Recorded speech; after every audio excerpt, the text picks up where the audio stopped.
Iran, Israel आणि America यांच्यातील वाढत्या युद्धजन्य परिस्थितीचा मोठा फटका परदेशातील भारतीयांना बसला असून जालन्याचे काँग्रेस खासदार डॉक्टर कल्याण काळे दुबईत अडकलेत. आखाती देशातील विमानसेवा अचानक बंद झाल्याने खासदार काळे यांच्यासह जालन्यातील इतर 7 नागरिकही तिथे अडकल्याची माहिती प्रशासनाने दिली आहे. डॉक्टर काळे सध्या दुबईतील एका हॉटेलमध्ये सुखरूप असल्याची माहिती त्यांच्या कुटुंबियांनी दिली असून विमान उड्डाणे पूर्ववत होण्याची ते प्रतीक्षा करतायत. दुसरीकडे उमराह यात्रेसाठी मक्का मदिना येथे गेलेले महाराष्ट्रातील सुमारे 50,000 यात्रेकरू देखील या संकटामुळे आखाती देशांमध्ये अडकून पडलेत. एकट्या नागपूरमधील 2200 यात्रेकरूंचा यात समावेश असून त्यांना सुरक्षितपणे मायदेशी आणण्यासाठी राज्य अल्पसंख्याक आयोग आणि सरकारकडून युद्ध पातळीवर प्रयत्न सुरू आहेत. इस्रायल, अमेरिका आणि इराण यांच्यातील वाढत्या संघर्षाच्या पार्श्वभूमीवर पंतप्रधान नरेंद्र मोदी यांनी पश्चिम आशियातील भारतीयांच्या सुरक्षेबाबत मोठी चिंता व्यक्त केली. सोमवारी पंतप्रधानांनी स्पष्ट केलं की भारत सर्व वाद संवाद आणि मुत्सद्देगिरीने सोडवण्याच्या बाजूने या संकट काळात आखाती देशात अडकलेल्या भारतीय नागरिकांना आणि विद्यार्थ्यांना सुरक्षित परत आणण्यासाठी केंद्र सरकारने कंबर कसली असून पंतप्रधान मोदींनी सर्व संबंधित विभागांना तातडीने पावले उचलण्याचे निर्देश दिलेत. केंद्रीय मंत्री प्रल्हाद जोशी यांनी सरकारची तयारी अधोरेखित करताना सांगितले की परदेशातील भारतीय दूतावास सातत्याने तेथील नागरिकांच्या संपर्कात आहेत. विशेषतः इराणमधील हवाई हल्ले आणि दुबईवरील ड्रोन हल्ल्यांमुळे निर्माण झालेली परिस्थिती पाहता भारतीयांनी घाबरून जाऊ नये असं आवाहन सरकारने केलंय. युक्रेन युद्धाप्रमाणेच याही वेळी प्रत्येक भारतीयाला मायदेशी सुखरूप आणण्यासाठी सरकार कटिबद्ध आहे. इराणचे सर्वोच्च नेते अयातुल्ला अली खामेनी यांच्या हत्येच्या निषेधार्थ सोमवारी श्रीनगरमध्ये तणावाचं वातावरण निर्माण झालं. बेमिना महाविद्यालयाजवळ निदर्शकांनी पुढे जाण्याचा प्रयत्न केला असता त्यांना पांगवण्यासाठी पोलिसांनी अश्रुधुराच्या नळकांड्या फोडल्या. खबरदारीचा उपाय म्हणून प्रशासनाने संपूर्ण खोऱ्यात कडक निर्बंध लागू केले असून मोबाईल इंटरनेटचा वेगही कमी केलाय. लाल चौक आणि विमानतळ रस्ता यांसारख्या संवेदनशील भागात मोठ्या प्रमाणावर सुरक्षा दले तैनात करण्यात आली असून रस्ते काटेरी तारांनी बंद करण्यात आले आहेत. धार्मिक संघटनांनी पुकारलेल्या बंदमुळे अनेक ठिकाणी बाजारपेठा बंद होत्या. नॅशनल कॉन्फरन्सचे खासदार आगा रुहुल्ला मेहदी यांनी या निर्बंधांचा निषेध करत प्रशासनावर टीका केली आहे. तर धार्मिक नेत्यांनी या हत्येला अमेरिका आणि इस्रायलची आक्रमकता असल्याचं म्हटलंय. इराणचे सर्वोच्च नेते अली खामेनी यांच्या निधनानंतर देशातील विविध शहरात होणारी निदर्शने पाहता केंद्रीय गृह मंत्रालयाने सर्व राज्यांना सतर्कतेचा इशारा दिलाय. आंतरराष्ट्रीय घडामोडींचे पडसाद भारताच्या अंतर्गत सुरक्षेवर पडू नयेत यासाठी विशेष खबरदारी घेण्याचे निर्देश देण्यात आलेत.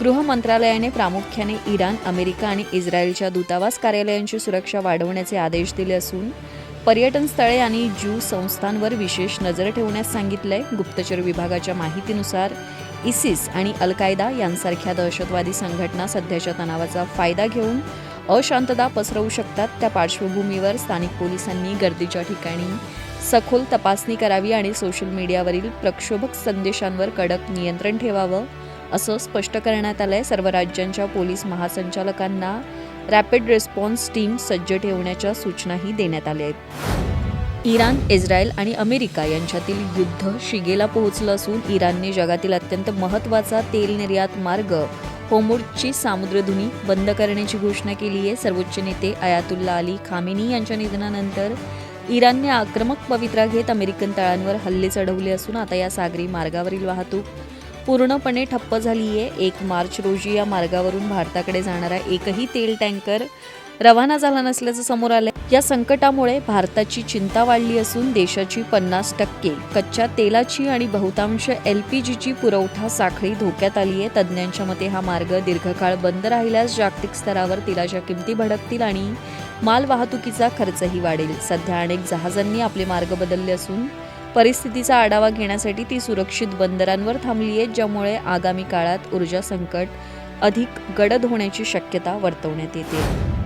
भारतीय शेअर बाजारात सोमवारी मोठी पडझड पाहायला मिळाली असून सेन्सेक्स 1048 अंकांनी कोसळला. अमेरिका आणि इराणमधील वाढता तणाव तसेच कच्च्या तेलाच्या दरात झालेली वाढ यामुळे गुंतवणूकदारांमध्ये घबराट पसरली. व्यवहाराच्या शेवटी सेन्सेक्स 1.29% घसरून 80,238 वर तर निफ्टी 313 अंकांनी घसरून 24,865च्या पातळीवर बंद झाला. या मोठ्या घसरणीमुळे BSEमधील कंपन्यांचे बाजार भांडवल घटल्याने गुंतवणूकदारांचे एकाच दिवसात सुमारे 6.5 लाख कोटी रुपये बुडाले. प्रामुख्याने सनफार्मा, भारती एअरटेल आणि महिंद्रा अँड महिंद्रा यांसारख्या दिग्गज शेअर्समध्ये मोठी घसरण झाली. दुसरीकडे संरक्षण क्षेत्रातील काही शेअर्सनी मात्र तेजी राखली आहे.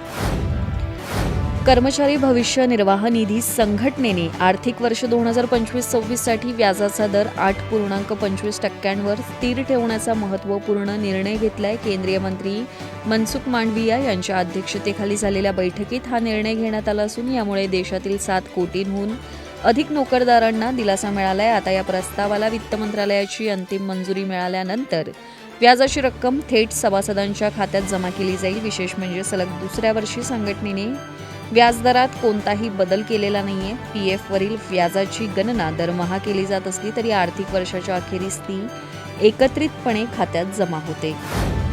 मध्य पूर्वेतील युद्धजन्य परिस्थिती अत्यंत स्फोटक बनली असून इराणच्या इस्लामिक रिव्होल्युशनरी गार्ड कॉर्प्सने इस्रायलचे पंतप्रधान बेंजामिन नेतन्याहू यांच्या कार्यालयावर थेट क्षेपणास्त्र हल्ला केल्याचा खळबळजनक दावा केलाय. ऑपरेशन ट्रुथ प्रॉमिस 4 अंतर्गत हा हल्ला करण्यात आला असून यामध्ये इस्रायली हवाई दल प्रमुखांच्या ठिकाणांनाही लक्ष्य करण्यात आलंय. इराणने नेतन्याहू यांचा उल्लेख गुन्हेगारी पंतप्रधान असा केला असून इस्रायलच्या लष्करी कारवायांचा हा बदला असल्याचं स्पष्ट केलंय. या हल्ल्यात इस्रायलच्या सरकारी संकुलांचे मोठे नुकसान झाल्याचा दावा इराणने केला असला तरी इस्रायलने अद्याप यावर कोणतीही अधिकृत प्रतिक्रिया दिलेली नाहीये. दोन्ही देशांमधील वाढत्या क्षेपणास्त्र आणि ड्रोन हल्ल्यांमुळे संपूर्ण पश्चिम आशियात युद्धाचा धोका अधिक गडद झालाय. मध्य पूर्वेतील वाढत्या तणावाच्या पार्श्वभूमीवर प्रसिद्ध गीतकार जावेद अख्तर यांनी अमेरिकेचे राष्ट्राध्यक्ष डोनाल्ड ट्रम्प आणि इस्रायलचे पंतप्रधान बेंजामिन नेतन्याहू यांच्यावर जोरदार निशाणा साधलाय. 2 मार्च रोजी सोशल मीडियाद्वारे आपली प्रतिक्रिया देताना अख्तर यांनी या दोन्ही नेत्यांना बदमाश संबोधलं असून त्यांच्या आक्रमक धोरणामुळे जागतिक शांतता धोक्यात आल्याचं म्हटलं. 28 फेब्रुवारी रोजी अमेरिका आणि इस्रायलने इराणवर केलेल्या भीषण लष्करी हल्ल्यात एका शाळेसह मोठ्या प्रमाणावर नागरी नुकसान झाले. या संघर्षाचे पडसाद आता दुबई, कतार आणि कुवेतपर्यंत उमटत असून अख्तर यांनी या परिस्थितीबद्दल तीव्र संवेदनशीलता व्यक्त केली आहे. त्यांनी इशारा दिला की जर हे हल्ले थांबले नाहीत तर जागतिक महासत्तांची विश्वासार्हता पूर्णपणे संपुष्टात येईल. वेस्ट इंडिज विरुद्ध नाबाद 97 धावांची ऐतिहासिक खेळी करून भारताला सेमीफायनलमध्ये पोहोचवल्यानंतर संजू सॅमसन अत्यंत भावुक झाला. सामनावीर पुरस्कार स्वीकारताना तो म्हणाला, मी ज्या दिवसापासून क्रिकेट खेळायला सुरुवात केली तेव्हापासून या क्षणाची वाट पाहत होतो. माझा प्रवास चढ उतारांचा होता. अनेकदा स्वतःवर शंकाही आली पण विश्वास कायम ठेवला.